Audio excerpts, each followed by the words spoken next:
नमस्कार, मैं हूं गौरव। चलिए देखते हैं उत्तराखंड की आज की सभी 10 बड़ी और ताज़ा खबरें। रोजाना उत्तराखंड की बड़ी खबरों के लिए अभी चैनल को सब्सक्राइब कर लीजिए। लगातार तीसरे दिन नहीं हुई कोई मौत, 65 मामले आए सामने। उत्तराखंड में कोरोना को लेकर राहत वाली खबर सामने आई है। प्रदेश में लगातार तीसरे दिन किसी भी कोरोना संक्रमित की मौत नहीं हुई। प्रदेश में 24 घंटों में 65 नए मामले सामने आए, वहीं 184 लोग ठीक हुए। घटते मामलों के साथ अब एक्टिव केस 1319 रह गए। राज्य में अब तक कोविड-19 से 3,41,088 लोग संक्रमित हो चुके हैं और 3,26,451 लोग ठीक हो चुके हैं। प्रदेश में अब तक 7,338 लोगों की मौत हो चुकी है। चिकित्सा मंत्री ने कहा, मेडिकल कॉलेज में तैयार रखे बच्चों के लिए 100 बेड।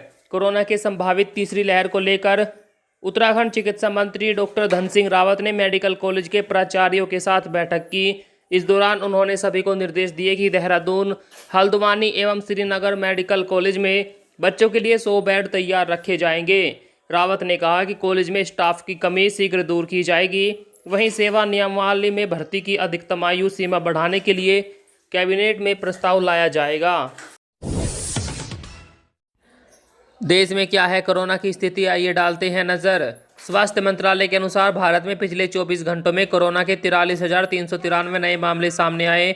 वहीं 44,459 लोगों को ठीक होने के बाद छुट्टी दे दी गई, जबकि 911 लोगों की मौत हुई। अब देश में कोरोना संक्रमण के कुल मामले बढ़कर 3,07,52,950 हो गए। वहीं अब तक कोरोना से 4,05,939 लोगों की जान जा चुकी है। मुख्यमंत्री पुष्कर सिंह धामी जल्दी जाएंगे केदारनाथ। पुष्कर सिंह धामी जल्दी केदारनाथ धाम जाकर वहां निर्माण कार्यों का निरीक्षण करेंगे।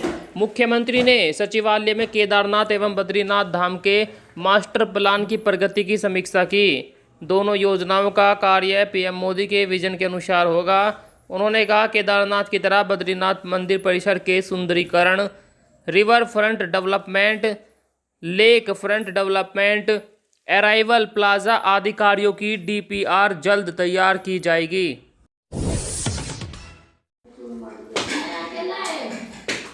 ओलंपिक जाने वाले खिलाड़ियों से 13 तारीख को बात करेंगे प्रधानमंत्री Narendra Modi. PM Narendra Modi Tokyo Olympic जाने वाले भारतीय खिलाड़ियों से 13 जुलाई को बात करेंगे। इसके 3 दिन बाद भारतीय खिलाड़ियों का पहला जत्था रवाना होगा।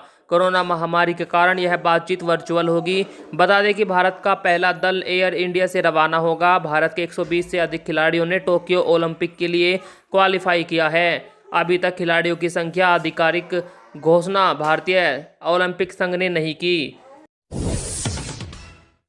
मुख्यमंत्री धामी बोले, प्रदेश में करेंगे 23,000 से ज़्यादा युवाओं की भर्तियां।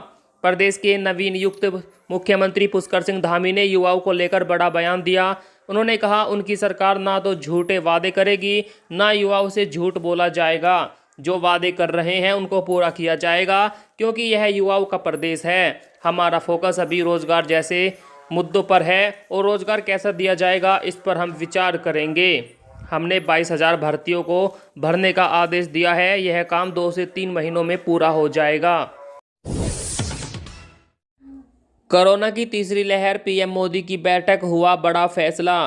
कोरोना की तीसरी संभावित लहर से लड़ने के लिए सरकार ने युद्ध स्तर पर तैयारियां शुरू कर दी है। इसके तहत प्रधानमंत्री नरेंद्र मोदी ने ऑक्सीजन की उपलब्धता को लेकर हाई लेवल मीटिंग ली। इस दौरान उन्होंने देश में पीएम केयर फंड से 1500 से ज़्यादा ऑक्सीजन प्लांट बनाने के निर्देश दिए हैं। इसके साथ ही 4 लाख से ज़्यादा ऑक्सीजन बेड शुरू किए जाएंगे। ऑक्सीजन प्लांट के लिए हर जिले में ट्रेनिंग होगी।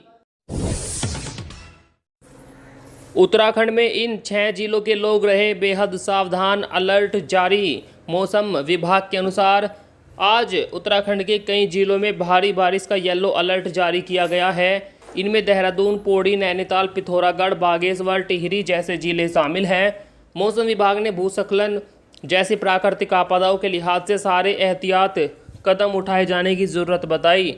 ऐसे में बेहद सतर्क रहे और ज़्यादा ज़रूरत पड़ने पर ही घर से बाहर निकले।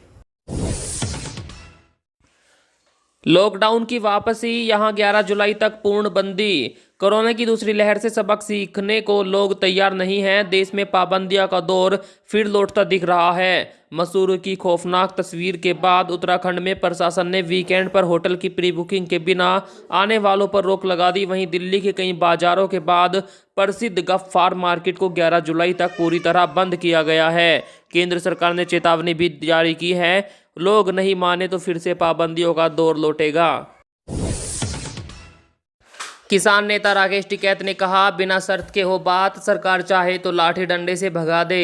किसान आंदोलन एक बार फिर चर्चा में है। केंद्रीय कृषि मंत्री नरेंद्र सिंह तोमर ने बीते दिनों बयान दिया कि सरकार कृषि कानून को वापस नहीं लेगी, लेकिन वह किसानों के साथ बातचीत को तैयार है। अब किसान नेता राकेश टिकैत ने इस पर पलटवार किया है। उनका कहना है कि सरकार चाहे तो लाठी डंडे का इस्तेमाल करे, लेकिन जो भी बात होगी वो बिना किसी शर्त के होगी। पिथौरागढ़ में मलबे से 12 सड़कें बंद, नदियां उफान पर। सीमांत जिले पिथौरागढ़ में पिछले कुछ दिनों से हो रही भारी बारिश और भूस्खलन के कारण 8 ग्रामीण और चीन सीमा को जोड़ने वाली 4 सड़कें बंद हैं। सड़कों के बंद होने से लोग परेशान हैं। नदियां भी उफान पर है। इससे नदी किनारे रह रहे लोग सहमे हुए हैं। प्रशासन ने लोगों से नदियों के किनारे ना जाने की अपील की है।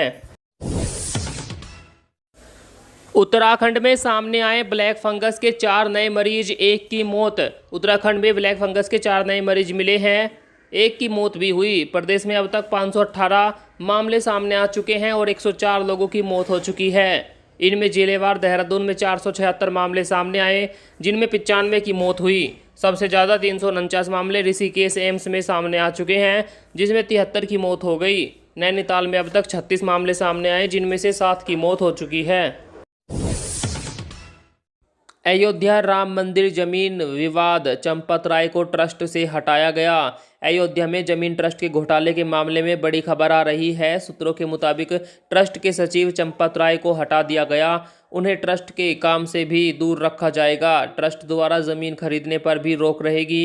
इसके अलावा डॉक्टर अनिल मिश्रा को भी ट्रस्ट समिति से हटाया जाएगा।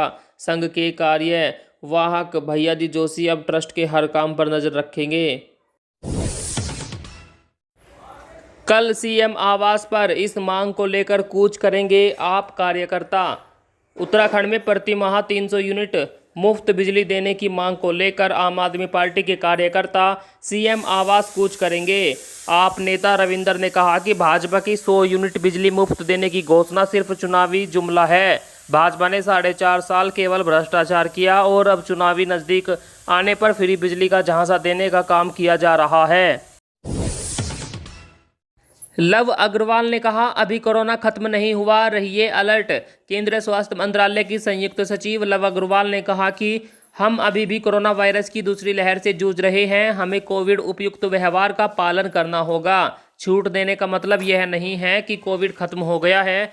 देश में अभी कोरोना के 53% केस महाराष्ट्र और केरल से है। अग्रवाल ने यह भी कहा कि इंग्लैंड, रूस, बांग्लादेश जैसे देशों में कोरोना केस फिर से बढ़ रहे हैं। ऐसे में हमें सावधानी बरतनी जरूरी है। इन राज्यों ने बढ़ाई चिंता, केंद्र ने की वैक्सीनेशन में तेजी लाने की अपील।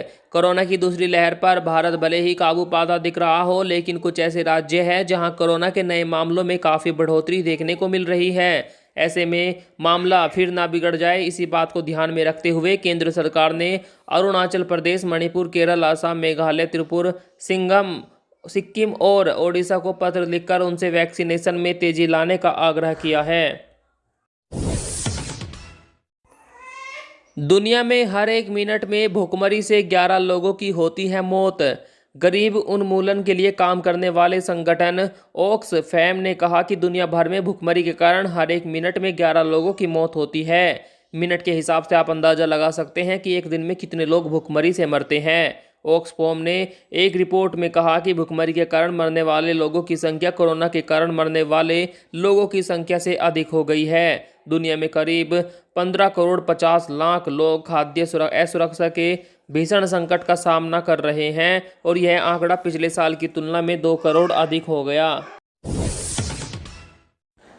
अफगान सैनिक सरहद छोड़कर भागे ईरान, तालिबान ने किया कब्जा।